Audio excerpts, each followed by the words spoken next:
agradecemos su sintonía y sobre todo su seguimiento a través de nuestras redes sociales. Si se ha perdido algo aquí, créame que tenemos esto y mucho más en nuestros canales de YouTube y también las redes de Adelina y las redes de Señal de Vida Super Canal 33. Aquí seguimos con Pele, así es que te dicen, el niño lindo. ¿Tú sabías que a ti te dicen así?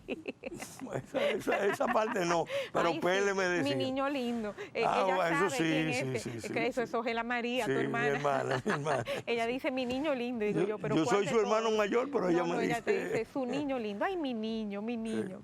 Esa hermana tuya te quiere mucho. Esos son los valores que nosotros vemos, que realmente sustentan una sociedad, esos valores de la familia y todo eso. Interesante todo este esquema, me pareció casi un marco que has elaborado en torno a la situación mundial, lo que está pasando a nivel de geopolítica, a nivel de salud y de todo lo otro que ya sabemos que está pasando. Ahora bien, esa agenda es una agenda que tiene tentáculos muy profundos y muy peligrosos, obviamente, para quienes entendemos que precisamente esa base de la sociedad es la familia, son los valores tradicionales.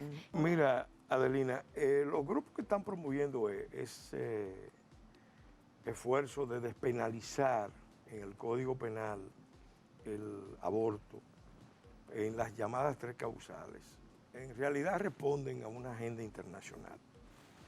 Una agenda internacional que promueven organismos internacionales y que a su vez responde a una visión de las potencias, fundamentalmente, que considera que hay que controlar y reducir las poblaciones del mundo. O sea, fumigarnos. Es una política antinatalista, una política antivida, una política que pone el aborto en el centro mismo de esa manipulación de la vida, de lo que Juan Pablo II llamó la cultura de la muerte. Importante que aquí estamos hablando incluso en términos de leyes y de derechos, ni siquiera en términos religiosos, porque no sé tampoco por qué se ha querido tanto poner el mote de que es un tema religioso. No, aquí no es se un está tema hablando religioso. Yo le he dicho a mucha gente, bueno, tiene toda esa faceta, involucra la parte religiosa, porque la parte religiosa tiene que ver con lo sagrado. Y si hay un aspecto sagrado, ¿cuál es? La vida. Nuestra Constitución dice que la vida empieza ¿cuándo? La Constitución ¿Cómo dice, se define la vida? La Constitución dice que el ser humano tiene derecho a vivir desde la concepción. Okay. Eso Fíjate dice la que Constitución de la República Dominicana. No usa la persona, dice el ser humano. Okay. O sea que lo que le concede a través de nuestra Constitución el derecho a nacer, el derecho a vivir, a la criatura que está en el vientre de la madre, es que es humano. Un ser humano. Okay. Eso, es que es increíble porque es que he escuchado doctores que dicen, bueno, es un conjunto de células. Pero y realmente, fíjate, es un conjunto de células diferentes. ¿Qué define al ser humano? Bueno, una configuración genética. La de nosotros es una. Y lo maravilloso de todo esto es que no hay seres humanos idénticos. Todos los seres humanos son únicos e irrepetibles. Exacto. Aún los mellizos, aún los gemelos. Aún los gemelos univitelinos son, en algún punto tienen un elemento de diferenciación.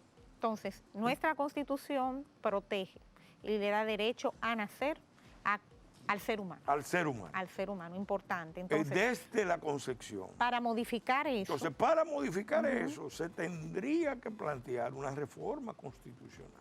Okay. Y como es un derecho fundamental, y el más fundamental de los derechos, porque todos los otros derechos dependen de ese,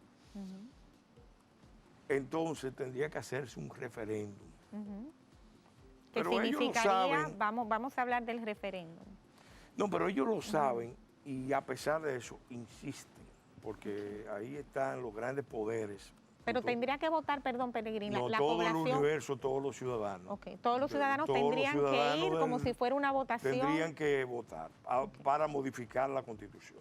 Tendría que darse una propuesta de modificación que tendría que contar con el apoyo de la mayoría de los ciudadanos que voten. Ahora, primero hay que votar una ley de referéndum, que no la tenemos. Pero ese no es el punto. Vamos al punto inmediato. ¿Qué ha pasado en los países? Porque la gente no debe dejarse engañar, no debe permitir que le tomen el pelo, la tomen de pendeja, para decirlo en buen dominicano. No.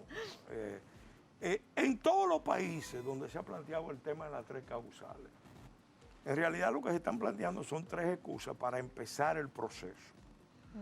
Porque ya cuando tú ves hacia atrás, los países que empezaron a establecer las 3 causales ya van por la despenalización libre, incluso los embarazos a término. Un niño a día de nacer puede ser abortado. En el año 1974, el Consejo de Seguridad Nacional de Estados Unidos elaboró un memorándum que se llama Memorándum de Seguridad Nacional 200, mejor conocido como Informe Kissinger, que fue un team del doctor Kissinger que elaboró un análisis sobre la situación demográfica del planeta. ¿Cuál fue la conclusión que llegó ese team? ¿Y cuáles son las recomendaciones? Estoy hablando de 1974. Que era necesario que Estados Unidos y los países en desarrollo, desarrollados, establecieran una política de controlar y reducir las poblaciones de los países en desarrollo. Pero que al mismo tiempo, para que no se viera que fuera una política imperialista que venía de los centros de poder, tenían que valerse de los organismos internacionales y tenían que revestirla de un discurso de defensa de los derechos de las personas. Interesante, que derechos de las personas. Porque eso ya está ahí en ese documento, que lo pueden buscar en internet, traducirlo y leerlo. Teñirlo entonces de derechos de la mujer, de protección a las niñas. Sí. Porque si tú le dices a la gente que esto es porque Estados Unidos y la Unión Europea quieren que baje la población del mundo, ¿cuál era la tesis que ellos manejaban? La tesis que ellos manejaban era que si los países tenían mucha población, las presiones nacionalistas sobre los recursos en esos países iban a bloquear la posibilidad de que Estados Unidos, Occidente, los países de la OCDE pudieran accesar. Iban a tener entonces que lidiar en el futuro con mucha resistencia. Y ellos lo vivieron en la guerra de Corea y lo vivieron en la guerra de Vietnam. El factor militar decisivo que representa que un país tenga una población grande. Cuando un país tiene una población grande, en términos militares es más difícil de dominar. Wow. Entonces, es interesante que esos países también, que generalmente son países del tercer mundo, como se les llama, son países que tienen un sinnúmero de problemas inmediatos que resolver precisamente para favorecer el buen desarrollo de esas niñas y adolescentes, como por ejemplo el mismo nuestro, que es educación. Yo lo que me pregunto en ese sentido, si en un país donde todavía estamos con unos problemas enormes de educación, de salubridad, de oportunidades para que esas niñas puedan tener acceso a un escalón en la vida, si realmente hay una prioridad en hacer de que esto sea una de las leyes principales y que tengamos que tener tantos diálogos cuando tenemos muchísimas y además, otras premisas. Avelina, uno no puede decir que ese problema del embarazo no deseado no existe. Ese es un problema real que genera muchos